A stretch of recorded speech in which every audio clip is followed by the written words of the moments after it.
Marvel keeps making content, which means so do we. Here's everything you're going to want to know about the newest supergroup, Eternals. Marvel released the trailer for their upcoming film Eternals, which will premiere in theaters on November 5th, 2021. It will be the third film in Phase 4 of the Marvel Cinematic Universe, following Black Widow in July and Shang-Chi in September. Kevin Feige announced the project in April 2018, with brothers Ryan and Matthew Kaz Firpo hired to pen the script. Kaz's work is known to explore humanism and systems of power, most notably seen in his documentary Refuge, a multimedia chronicle of the European refugee crisis. Evidence of these influences can be seen in the generational spanning Eternals trailer, as the characters are introduced, bringing life and resources to a barren landscape. Chloe Zhao will direct the film.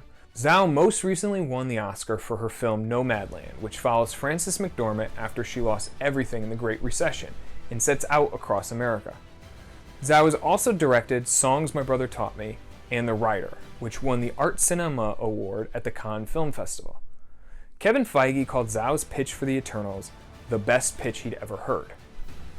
The official logline says, after an unexpected tragedy following the events of Avengers Endgame, the Eternals, an immortal alien race created by the Celestials who have secretly lived on Earth for 7,000 years, reunite to protect humanity from their evil counterparts, the Deviants.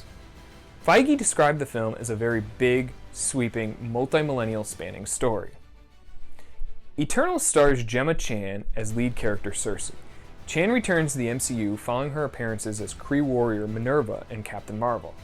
She's not the first to pull double duty in the MCU, as Kenneth Choi and Laura Haddock previously played multiple roles, though the former was explained through a family connection.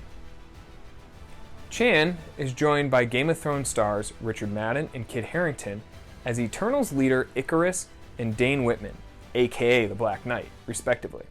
Kamal Nanjiani, Brian Tyree Henry, Angelina Jolie, and Salma Hayek, among many, many more, round out the cast. The initial teaser garnered wide, immediate praise, with some sites calling it Oscar-worthy. It received more than 77 million views over the first 24 hours. By comparison, though, Avengers Endgame was viewed more than 289 million times in the first 24 hours following its initial release. Personally, I thought the trailer was kind of meh. It teased a lot of things casual fans would know nothing about.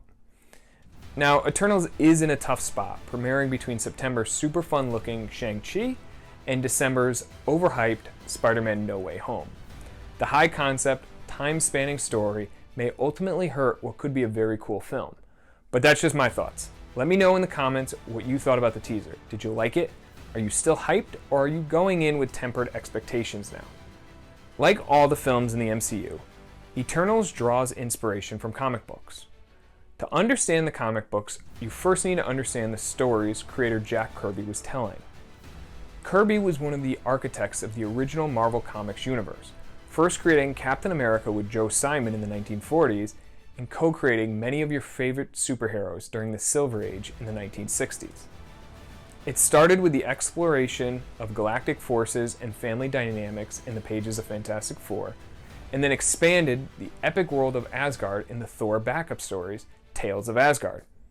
In 1970, Jack left Marvel for competitor DC Comics, where he developed the Fourth World, or New Gods Saga. The series follows the battle between good gods of New Genesis and the dystopic rulers of Apocalypse. Orion, Highfather, Mr. Miracle, and Lightray oppose the forces of Darkseid, Granny Goodness, and more. Comics historian Les Daniels observed that Kirby's mix of slang and myth, science fiction and the Bible, made for a heady brew, but the scope of his vision has endured. Jack Kirby's New Gods lasted only 11 issues. It was a series ahead of its time, with both the folks at DC and the fans unsure how to approach the material. Upon his return to Marvel in the mid-1970s, Jack developed the Eternals. Premiering in the self-titled series in 1976, the Eternals are a group of humanoids who were created after the cosmic-powered Celestials visited Earth a millennia ago and experimented on early humans. The Eternals are created to be near-perfect specimens, all with superpowers. Ikaris has superhuman strength, flight, cosmic energy, and heat vision. Cersei has the ability to manipulate molecules. Makari has super speed. Sprite, an Eternal trapped in the form of a small child, has telepathic and illusion-based powers. And Druig shares many of those powers, which he used as an agent of the KGB. The Eternals' main antagonists are the Deviants, or Changing People. Where the Celestials gave the would-be Eternals superhuman-like physiques, the Celestials turned the would-be Deviants into the grotesque monsters who live underground. Similar to the New Gods, Jack's run on the Eternals lasted less than a year. The characters have popped up again and again in the Marvel Universe over the last 40 years. Go check out the Neil Gaiman's 7-issue series from 2006. In it, the Eternals have lost their memories of who they are, living seemingly normal lives before they must band together to stop one of their own from taking over the world. This plot could explain why the Eternals were not present during any of the events of the previous Avengers films. They had lost their memory and had no idea who they were or what their powers could be. But that's enough speculating for today. Thank you for watching. We hope this answered some of your questions about Eternals. If you like this video, give it a like. Please subscribe to help support the channel. As always, I'm Pat Whalen with yet another MCU podcast on Forgotten Entertainment. We'll see you next time.